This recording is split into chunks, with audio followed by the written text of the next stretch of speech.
Greetings, my friends. This is a new online teaching series called On the Edges, a weekly look at how the edges of ourselves, of society, and of the planet can speak prophetically to help us understand Christian scriptures. My name is Gil Clelland. This week's episode, we will be looking at starting stories, formative narratives, and asking, what are those stories that help shape the world around us? And who, if anyone, is perpetuating those narratives? And what are some of the counter stories that are available for us to hear, to listen, and to interpret life? Today, On the Edges. So let's dive in. I've just come back from a sabbatical, 5 months away from this position I've held for 13 years as pastor of Sanctuary. Sanctuary is a church that works in downtown London, Ontario. We work with homeless and street-involved folks, people who have known poverty for most of their life. During my sabbatical, I went to see a counselor for the first time. Just before my sabbatical started, I was having trouble sleeping at night. I was struggling when things went bad in my life, and I was struggling finding ways of coping through that. So I went to see a counselor. I wanted to kind of deal with a lot of the things that had been going on. I wanted to understand my buried thoughts and perhaps trauma and some of the coping mechanisms I had in place. I needed help going to what I've learned to call the edges of myself. The edges of the self are those risky, dark areas of our lives. They're the areas that we find perhaps most clearly when we're quiet, when we have time alone, when we just allow our thoughts to come to the surface. Not many of us actually like that. I know I don't. I prefer to stay in the middle where it's safe and comfortable and predictable. Those are the middle is those places where we're in control, where we distract ourselves, where we're just keep busy and keep going to things.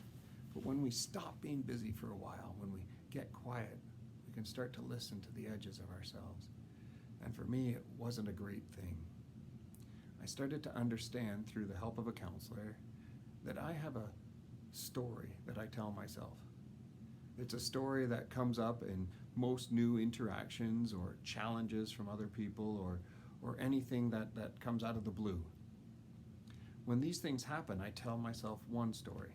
It's known as a first story. It's a story that helps me make sense of the world. It's a story fed by fear and trauma and other things, but it's a story that is meant to protect me and hold it in. And here's my story. I'm not worthy of love. I will soon mess up, and very soon after that, I will not belong.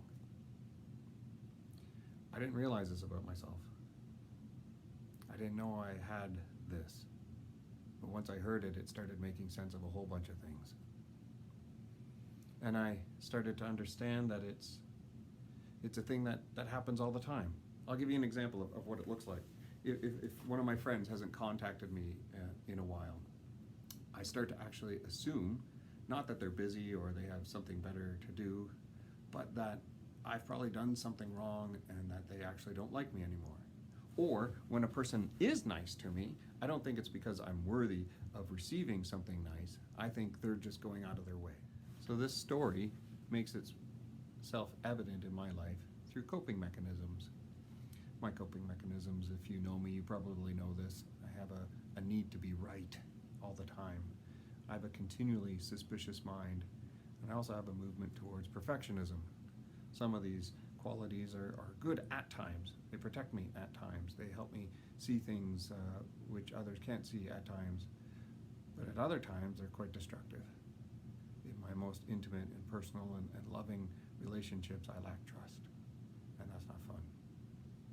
So I started walking through this stuff with my counselor. Here's a few things I discovered. First thing, I didn't like it. I didn't like discovering this about myself. I'm normally a happy, joyful, I like to joke, I like to keep it light. And then to find this about myself, I don't know, I didn't like it. But it was and still is me. It's the way that I protect myself. So I needed to learn to deal with it. Second thing I realized is that I'm not alone in this. This is likely the story of our time, the first story that all of us tell ourselves, that we're not worthy, that when we look in the mirror we don't see beautiful, when we interact with others we think we're the mess up, the screw up, and that other people are better at things and good at things. And I think it's a story that's fed through by advertising, obviously, which makes money off us feeling like garbage about ourselves.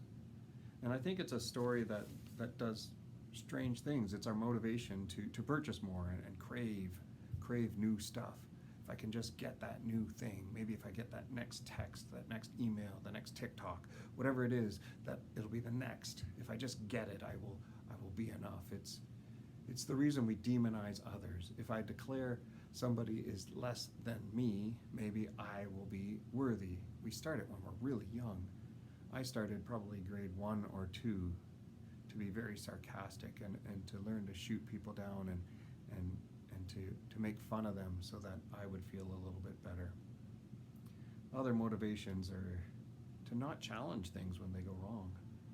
We tend to stay to ourselves thinking our voice really doesn't matter, so we might put stuff on Twitter, we might put stuff on Facebook or Instagram, but rarely do we challenge people, rarely do we challenge institutions. We just keep to ourselves. We think our voice really doesn't matter. So we seek out like-minded people. Twitter and Facebook just sped up the process, but we like to hang out with people who tickle our ears and agree with us. And this polarization, this agreement among homogeneous groups, is killing friendship and love. And finally, because this is our starting story, it's the reason we seek out distraction and protection and security. It's the reason we stay in the middle of ourselves instead of going to our edges. The edges cause us to question too much, to feel too much, and often hurt too much. I found out I didn't like me. It was my protection. When things go wrong, it's because I feel I deserve it. If they go right, I just wait for them to crash. I wait for them to break down. And that'll make sense for me because I feel like that's the way it's supposed to be. And here's the third thing I learned. I need a better first story. I need a story of love. I need a story of trust. Now, this other story that I had, this one that is protecting me, has been protecting me my whole life, my counselor shared with me I'm not actually supposed to be angry at that story. In fact, the way it goes away is strange to me. He says, you thank the story for protecting you. Like an old buddy you used to hang out with who you don't need to hang out with anymore. You thank that person for that time in their life. So I did. I said, thank you. And now I'm going to try to build trusting relationships with people. I'm going to try to build loving relationships with people. And I'm going to try to see goodness in people. The neuroscience backs this up. I credit a lady named Judith Glasser for this. The sense that there's some neuroscience behind this is pretty exciting. Because if we're living in fear all the time, we're living in a part of our brain back here. It's an almond-shaped part of our brain, like that kind of thing, called the amygdala. And the amygdala is the fear center of our brain. It's the memory center of our brain. It's fed by a shot of what is known as cortisol. It's a thing that just feeds into there. And when we're living in our amygdala, we're constantly living in mistrust, and we're constantly living in fear. And every new thing that goes wrong gets fed into a movie of our life that keeps dragging up other bits of parts of our brain, other bits of our life, stories and things that are going wrong, and it just keeps making that story bigger and more challenging. And Judith Glasser talks about that's the story of mistrust, and that's back here in your amygdala. But if you start living in trust, you start living in the frontal cortex. And the frontal cortex, you get a shot of oxytocin in your brain instead of cortisol. And what's happening there in trust is that your brain can start to be creative and start to think outside of itself, and it starts to have empathy and thoughts for others. So wrapping it all up, trust leads to growth, mistrust leads to spirals of protecting suspicious movies of the mind. In the Christian scriptures, the first book of the Bible is Genesis, and the first story of Genesis is obviously creation. But it's interesting because there's a first story told in Genesis that I don't hear a lot when people talk about Genesis, and it's a story of goodness. God is creating this and that and all sorts of things and putting the world in place. There's light, and there's dark, and there's trees, and there's animals, and he calls all of it good. And it says good, good, good, repeated many times all over the multiple days of creation, and finally gets to humanity on day 6 and creates humanity out of the dust, breathing his spirit into it and into this humanity, and calls it very good. The first story of humanity is very good. The first story of the world is good. Most of the time, most of my Christian life, we've jumped to Genesis 3, the sin, the brokenness, the messiness, the screwed upness. And I think it's easy to do that. I think it's easy to jump to Genesis 3 and to hear that story because it is most of our first story. We believe Genesis 3, but it's really hard to believe Genesis 1 and 2. That it's good. This whole place is good. We're created good. Inside of us, the first thing that God wants to say about us is we're good. The editor of Genesis started with, we're very good, and for a good reason. We need to hear it. It's easy in this world of our first stories to believe about the nasty. But this is actually good news, that we're good, especially for those who live on the edges of society, who've been told their entire life that they're a piece of garbage, starting from when they're really, really young to most days, the way that they interact with the structures of this world. They're being told they're a piece of garbage, and so there's good news out there for them. There's good news out there for us. There's good news out there for the planet, and it is that we're good. And if you read carefully, you also see that the Genesis creation narrative is a counter story. It starts with in the beginning. In other words, it's countering the other stories that are out there, the other mythological narratives that try to describe the reason for life, and it's saying that it's a counter narrative to that. Genesis states we were not formed by a result of a cosmic wrestling match or a strange interaction of the gods, or not even some coincidence of time and space out of which chemistry became biochemistry in a primordial ooze. No, we are good. That's our starting story. You belong in and to the goodness of the world around you.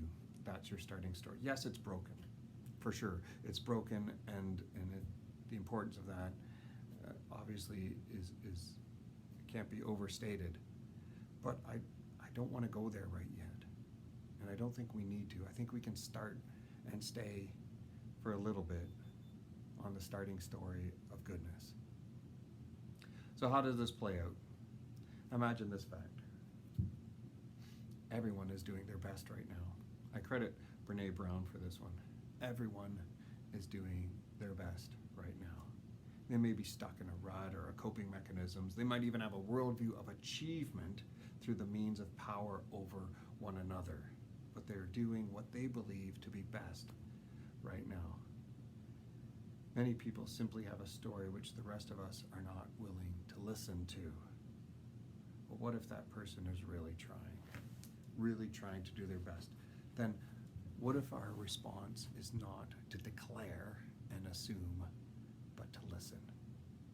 Because I think that's what happens. I think when we start to, we don't listen. When we assume somebody's just negative, just being, we have all sorts of words for it, stupid, sinful, broken. We just assume, and then we declare. We tell them stuff. We don't listen. I wonder what would happen if our starting point in our interaction with others was listening, truly listening. Not listening to respond. We're good at that, right?